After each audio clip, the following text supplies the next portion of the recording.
हाय। Sorry, बहुत दिनों बाद आज वीडियो पोस्ट करने जा रहा हूँ। एचआरएम 7 तक हम लोग कर चुके थे। आज हम लोग एचआरएम 8 शुरू कर रहे हैं। बीच में कुछ ऑडिट्स हो गए थे, फिर मेरा गला बैठ गया था, तो मैंने कहा कि अब ब्रेक लेना चाहिए और फिर से शुरू करेंगे। सो एचआरएम 8 आज। सो एचआरएम 8 बात करता है डिसिप्लिनरी एक्शन की और ग्रीवेंस हैंडलिंग की। तो वो कहता है it should be defined and implemented in the organisation. तो पहली चीज़ जो वो बोल रहे हैं that there should be a written guidance for disciplinary action and grievance handling mechanism. तो डिसिप्लिनरी एक्शन क्या होता है? आप ध्यान करें कि हम लोगों ने बात करी है एम्प्लॉय कोड ऑफ कंडक्ट की। एम्प्लॉय कोड ऑफ कंडक्ट बात करता है कि ऑर्गेनाइजेशन के रूल्स क्या हैं, ऑर्गेनाइजेशन में आपको कैसे बिहेव करना है, कैसे ड्रेस करना है और कैसे व्यवहार करना है। अगर कोई व्यक्ति उससे कुछ डेविएट कर रहा है या किसी तरह का क्राइम कमिट कर रहा है within the organisation which is punishable. Now crime again आप कह सकते हैं कि not strictly in the terms of law. अगर ऐसा कोई क्राइम होगा तो पुलिस ही इन्वॉल्व होगी, लेकिन कुछ ऐसे रूल ब्रेक कर रहा है जिसके लिए आपको थोड़ा सा कॉशन करना है एम्प्लॉय को, तो उसके लिए आप उसे सो कॉज नोटिस देते हैं या कोई डिसिप्लिनरी एक्शन लेते हैं। Grievance handling on the other hand is कि जब किसी एम्प्लॉय को कोई कंप्लेन होती है अगेंस्ट मैनेजमेंट या अगेंस्ट सम अदर एम्प्लॉय और एचओडी, तो वो आके आपके पास अपनी कंप्लेन देता है, दैट इज ग्रीवेंस। तो इसमें की कंपोनेंट्स हैं कि उन्होंने बोला कि ऑब्जेक्टिव एलिमेंट सी, डी और ई कवर होने चाहिए और grievance shall include workplace issues like bullying and harassment. जो अगला ऑब्जेक्टिव एलिमेंट है बी, वो कहता है disciplinary and grievance handling mechanism is known to all category of staff of the organisation. Simple है, नोन कब होगा? जब आप उसकी ट्रेनिंग लोगे। हम लोगों ने इंडक्शन ट्रेनिंग में ये बात करी थी कि disciplinary action and grievance handling mechanism की भी इंडक्शन में ट्रेनिंग होनी चाहिए। तो अगर आपने वो किया है दैट मीन्स सारे एम्प्लॉयज़ को पता है। दूसरा, अगर आपके पास इसकी पॉलिसी है और आप इसे एक ओपन एक्सेस में रखते हैं, तो अगर एम्प्लॉय को कोई डाउट है तो वो पढ़ सकता है। ये एम्प्लॉय हैंडबुक के फॉर्म में हो सकता है, ये एक ट्रेनिंग वीडियो के फॉर्म में हो सकता है, जो एम्प्लॉयज़ को एक्सेसिबल हो। जो की कंपोनेंट्स हैं उनका कहना है कि employee is aware about the disciplinary procedure and the process to be followed in case he feels aggrieved. ये फील लिख गया है बट इट फील्स होता है। जो सी ऑब्जेक्टिव एलिमेंट है वो कहता है disciplinary policy and procedure are based on the principle of natural justice. तो आप किसी को ऐसी सज़ा नहीं दे सकते जो मतलब प्रपोर्शनेट ना हो उसके किए गए एक्शन द्वारा। दूसरे, कोई भी एक्शन एक तरफा नहीं हो सकता। अगर कोई डिसिप्लिनरी एक्शन लेना है तो इसीलिए सबसे पहले सो कॉज नोटिस दिया जाता है, यानी कि कारण बताओ नोटिस कि भाई आपने, अगर आप ड्रेस पहन के नहीं आए तो आप क्यों नहीं आए, अगर आपने हेयर कटिंग नहीं कराई तो क्यों नहीं कराई, आप टाइम से नहीं आए तो क्यों नहीं आए। हो सकता है उसके पीछे कोई वैलिड रीज़न हो जिसके लिए आपको लगे कि नहीं यार ठीक है, इस बार हम उन्हें छोड़ सकते हैं। तो आप सबसे पहले उन्हें कारण बताओ नोटिस देते हैं, उनसे एक्सप्लेनेशन लेते हैं। अगर एक्सप्लेनेशन जस्टिफाइड नहीं है तभी आगे कोई डिसिप्लिनरी एक्शन लिया जाता है। ऐसा कोई भी जो डिसिप्लिनरी एक्शन या डिसिप्लिनरी एक्शन आप कर रहे हैं, सो कॉज नोटिस दे रहे हैं, तो वो उसकी एम्प्लॉय की फाइल में जाना चाहिए जिससे उसका रिकॉर्ड रखा जा सके। और जब भी लेट्स से आपने पहले उसे सो कॉज नोटिस दिया, उसने अपना एक्सप्लेनेशन दिया, अगर आपको लगता है कि ये जस्टिफाइड नहीं है तो फिर आप डिसिप्लिनरी कमेटी के सामने उसे ले जाते हैं कि आपने सो कॉज नोटिस क्या दिया था, उसका रिप्लाई क्या आया है।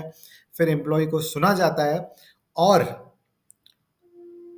क्यों वो गलत है उसके लिए एचआर या जो कंसर्न डिपार्टमेंट हेड है वो एक्सप्लेन करता है मैनेजमेंट के सामने। ये पूरा प्रोसेस होना चाहिए, ऐसा एनएबीएच कहता है। अगला ऑब्जेक्टिव एलिमेंट डी जो है वो कोर है, the disciplinary and grievance procedure in consonance with the prevailing law.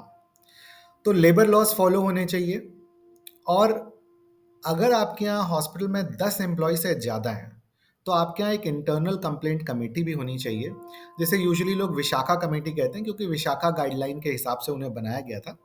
लेकिन जब 2013 में ये अपने आप में एक लॉ बन गया, तो उसके बाद इंटरनल कंप्लेंट कमेटी बनाना ज़रूरी हो गया, जहाँ पे भी 10 वर्कर से ज़्यादा है, चाहे वो कॉन्ट्रैक्ट वर्कर हो। तो ऑब्वियस है, किसी भी अस्पताल में 10 वर्कर से तो ज़्यादा होते ही हैं। तो आपके यहाँ एक इंटरनल कंप्लेंट कमेटी होनी चाहिए। इंटरनल कंप्लेंट कमेटी कब बैठेगी, कौन उसके मेंबर होंगे और वो कैसे काम करेगी, इसके लिए भी एक गाइडलाइन डिफाइन होनी चाहिए।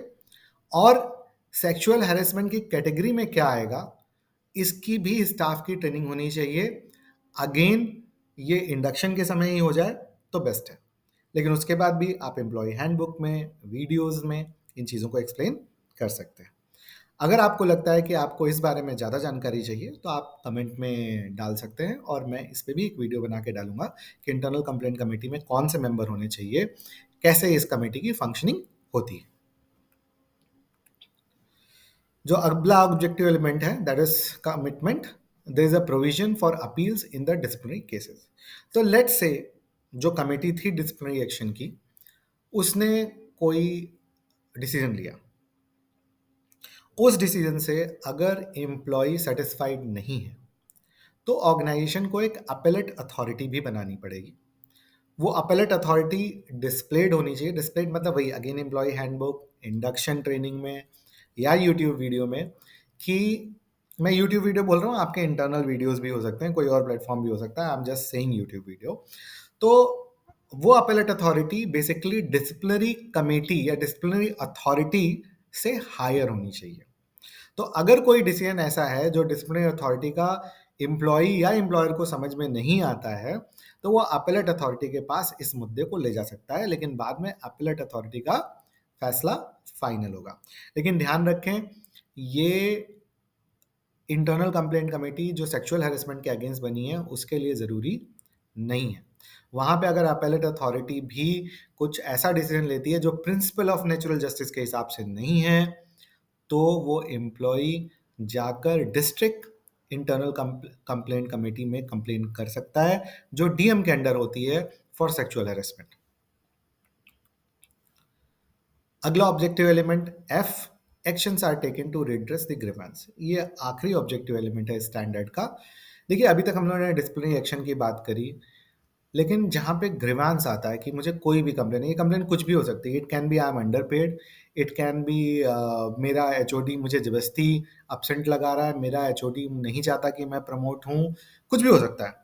तो ये एक रिटन कंप्लेंट या रिटन ग्रीवांस एचओडी के अलावा एचआर में सबमिट किया जा सकता है, या जिससे भी ग्रीवांस हो। मान लीजिए एचओडी से ही है तो आप एचआर पे सबमिट करेंगे, लेकिन लेट से एचओडी से नहीं है, किसी और एम्प्लॉय से है, या कोई और पॉलिसी को लेकर है, छुट्टी गलत कट गई है, तो आप वो ग्रीवेंस लेके एचओडी के पास जा सकते हैं। एचओडी फॉरवर्ड कर सकता है एचआर के पास, और there should be a procedure कि उस ग्रीवेंस को कैसे हैंडल किया जाना चाहिए। Again, it should be according to principle of natural justice. देखिए, हम एक ऑर्गेनाइजेशन में जब काम करते हैं तो हमें ये ध्यान देना है that whole system works on the basis of confidence in each other. आप भरोसा करते हैं कि जिसका जो काम है वो करता है। तो मैं उम्मीद करता हूँ कि जो ह्यूमन रिसोर्स डिपार्टमेंट में लोग हैं, उनकी भी रिस्पॉन्सिबिलिटी बनती है कि उनके एम्प्लॉयज़ के साथ अच्छा व्यवहार हो, वो ऑर्गेनाइजेशन को छोड़ के ना जाएं।